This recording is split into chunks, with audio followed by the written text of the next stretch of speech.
안녕하세요. 봉급쟁이 투자 친구들의 빠른 드림보입니다. 오늘은 전월세 상한제에 대한 이야기를 해보려고 합니다. 전세라는 제도는 다 아시는 것처럼 전 세계에서 찾아보기 힘들 정도로 우리나라에서만 발달된 제도죠. 전세의 근원에 대해서는 여러가지 말들이 많지만 1876년 강화도 조약 이후에 부산, 인천, 원산 등 세계 항구와 서울의 인구가 급격히 늘어나면서 생겨났다고 해요. 조선 말기에 전셋값으로 보통 집값의 절반을 받았고 비싼 곳은 70~80%에 이르렀다고 합니다.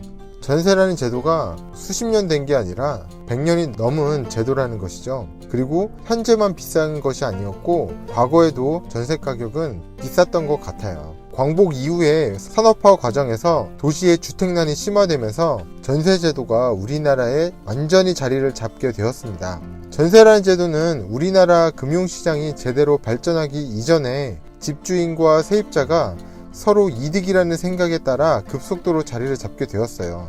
집주인은 주택가격이 상승할 것으로 생각될 때 주택구입 자금을 이자가 없는 전세자금으로 충당해서 시세차익을 얻을 수 있으니 이득이고요. 세입자는 집을 사기는 돈이 너무 많이 들거나 집 가격이 떨어질 것을 우려해서 집을 사서 손해보는 것이 싫거나 매달 월세를 내지 않고 주택가격의 절반 정도의 돈을 미리 내고 계약이 끝나면 돈을 그대로 돌려받을 수 있는 것이 이득이기 때문이죠. 국가에서도 이렇게 형성된 시장은 이득이었습니다. 국가 입장에서도 집이 없는 사람들에게 안정적으로 집을 공급하기 위해서는 국가가 주택을 새로 짓거나 매입을 해서 사람들에게 임대를 공급해야 되는데 그렇게 하기 위해서는 천문학적인 돈이 들어가죠. 임대를 공급하는 개인에게 어느 정도 이득을 허용하면서 개인에게 임대 시장을 맡긴 겁니다. 그렇게 국가, 집주인, 세입자 서로에게 모두 이득이 되기 때문에 자연스럽게 전세라는 제도가 우리나라에서는 없어서는 안 될 정도가 되었습니다. 우리나라 전체 주택 중에 자가 점유는 약 55%고요. 임대는 약 45% 정도 됩니다. 인구 중에 절반은 임대로 살고 있다는 말이죠. 이 임대를 우리나라는 전세라는 제도를 통해서 민간에게 맡기고 있고요. 이 민간이 전체 임대 중에서 87%를 차지하고 있습니다. 전월세 10채 중에서 9채는 개인이 개인에게 세를 주고 있다는 거죠. 10채 중 1채만 국가에서 임대를 주고 있습니다. 결국 전세라는 제도는 집주인, 세입자, 국가 모두 자기들에게 이득이라고 생각하고 암묵적으로 합의된 제도라는 것이죠. 이런 상황에 시장에 임대를 공급하는 다주택자들을 적폐 세력으로 지칭하면서 금이 가기 시작했습니다. 전월세 가격이 시장 논리에 의해서 형성된다는 게 아니라 집을 가지고 있는 사람이 집을 갖고 있지 않은 사람들을 고통스럽게 하고 있다고 하면서 말이죠. 집을 가지고 있지 않은 사람이 피해자라고 말하고 있는 상황인 겁니다. 이런 상황에서 최근 전월세 상한제 이야기가 슬슬 나오고 있죠. 분양가 상한제를 시행하면 전월세 가격이 크게 상승할 것이다 라는 이야기가 많아지니까 전월세 상한제를 시행할 수 있다고 말합니다. 전월세 상한제는 말 그대로 전월세 가격을 제한한다는 거죠. 근데 생각해보니까 뭐만 하면 상한제 이야기를 하네요.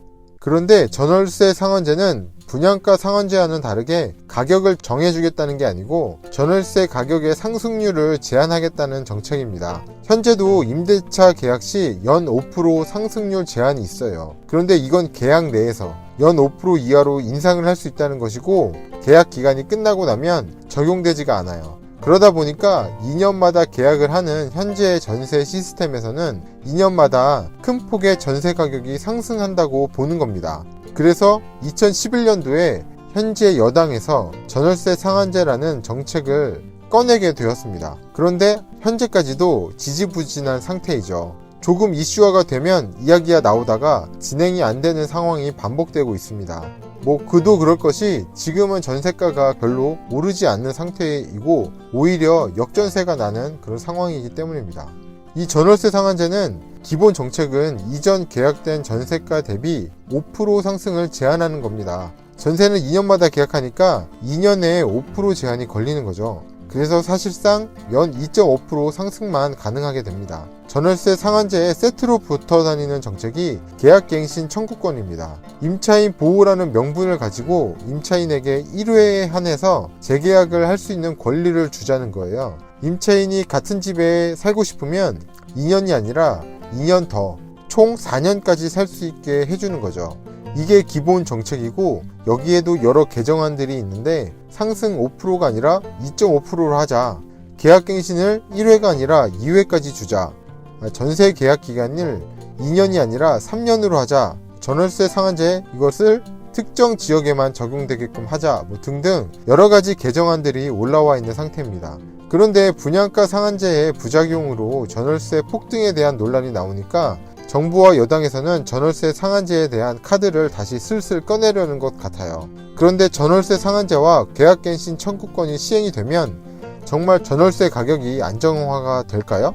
어떤 영향이 있을지 한번 심플하게 생각해 보면 좋을 것 같아요. 첫째, 전월세 상한제 시행 이전에 전세가를 높이기 위한 집주인들의 공격이 시전이 될 겁니다.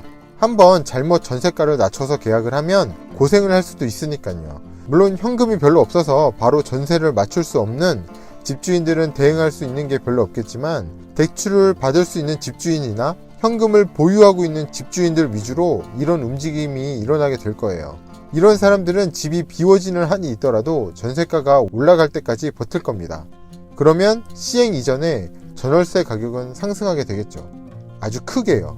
과거 전세 계약 기간이 1년에서 2년으로 전환될 때에도 시행 이전에 전국적으로 연간 17%가 상승을 했고 서울은 23%가 상승을 했어요. 평균이 이 정도 상승이니까 개별 지역 혹은 개별 단지로 보면 정말 후덜덜한 상승일 겁니다. 지금은 집주인들이 전세금으로 투자를 많이 했기 때문에 세입자 없이 버티기 쉬운 구조는 아닙니다. 그래서 과거 89년의 상승률만큼은 상승하기 어렵겠지만 전세가가 큰 폭으로 상승은 할 거라고 봅니다. 2010년 초반 자고 나면 전세가가 올랐을 시절에 전세가 상승률이 얼마인지 아세요? 2011년 서울 12%, 전국 15%입니다. 이때 5대 광역시는 18% 정도 상승을 했었어요. 2년이 지나면 몇 억씩 올랐던 그 전세가 상승률이 고작 10% 초중반입니다. 전월세 상한제 시행 전에 전세가 10% 정도는 상승할 수 있다고 봅니다. 정부도 그걸 우려하고 있을 테니 논란이고 뭐고 밀어붙일 수도 있겠죠. 분양가 상한제 시행일까지 얼마 시간을 주지 않는 것처럼요. 거기다가 소급 적용으로 기존 주택까지 모두 적용해 버릴 수도 있습니다. 집주인들은 적폐 세력이다 외치면서요. 시행 자체를 시간도 안 주고 곧바로 시행하게 되면 전세 가격 상승을 조금 막을 수도 있겠죠. 둘째, 소급 적용을 하던 안 하던 시행이 되고 나면 당분간은 전세가 안정화가 진행될 겁니다. 버티기 힘든 집주인들 때문에 매매가가 조정을 받을 수도 있겠지만 역전세는 일어나지 않을 거예요. 한번 전월세 계약하면 전세가가 오르지 않고 4년은 살 수 있다는 생각에 전세 수요가 늘어나겠죠. 더욱이 분양가 상한제와 동반 시행을 하게 되면 로또 분양을 기다리는 전세 수요는 더 늘어날 거고요. 이런 상황이 지속되면 자연스럽게 전세를 끼고 투자하려는 투자 수요는 줄어들게 됩니다. 셋째, 시간이 어느 정도 지나고 나면 전세를 새로 놓는 사람은 급격하게 줄어 있겠죠. 기본적으로 투자금이 많이 들어갈 테고 투자를 한다고 해도 전세금이 더디게 올라갈 테니 투자금 회수가 잘 되지 않을 테니까요. 전세 공급은 줄어들고 전세 수요는 늘어나는 양상이 누적이 되면 시장 논리에 따라 전세가는 자연스럽게 올라가게 됩니다. 전세 상한제를 시행했는데 어떻게 올라갈 수 있을지 한번 생각을 해보면 기존에 살고 있던 사람들은 전세가 5% 상승만 주면 되기 때문에 혜택을 보게 될 것이고 잘 이사 가지도 않고 잘 움직이지 않으려고 하겠죠. 결국 전세 매물은 시장의 씨가 마르게 됩니다. 하지만 전세 수요는 매년 새롭게 발생을 해요. 매년 신혼부부가 새롭게 나타날 것이고 세대 분리하는 청년들, 어르신분들이 고정적으로 나옵니다. 그러면 새로 투자를 해서 전세 내놓는 소수의 집주인들은 처음 전세를 내놓을 때는 전세 가격 제한이 없을 테니까 높은 가격으로 전세를 내놓게 되겠죠. 가격이 싼 전세 매물은 시장에 거의 없는 상태에서 울며 겨자 먹기로 전세를 새롭게 구하는 수요자들은 높은 가격을 줄 수밖에 없게 됩니다. 전월세 상한제가 걸리는 물건과 걸리지 않는 물건의 가격이 차이가 나는 상황이 발생하게 되는 거죠. 한번 조금 비싼 가격을 주더라도 2년 더하기 2년은 살 수 있으니까 세입자도 점점 그런 상황을 받아들이게 될 거고요. 결국 검은색 선과 같이 시간에 따라 자연스럽게 올라갈 전세 가격이 부작용으로 인해서 빨간 선처럼 상승하게 되는 현상이 발생할 수 있게 되는 거죠. 결국 이 정책도 시장 논리를 거스르는 정책입니다. 정부는 부작용이 뻔히 보이는 정책들을 그냥 1차원적으로 생각하고 내놓으려고 하고 있어요. 계속 1차원적으로 부동산 규제책을 내놓고 그 부작용을 막기 위해서 또 규제책을 내놓고 그러면 또 부작용이 나올 것이고 그러면 또 규제책 내놓고 부작용 더하기 부작용 더하기 부작용이 부동산 시장을 강타하게 되지 않을까 걱정됩니다. 이상으로 전월세 상한제와 계약갱신 청구권의 영향에 대해서 생각해 봤어요. 도움이 되셨다면 구독과 좋아요 부탁드릴게요. 뿅!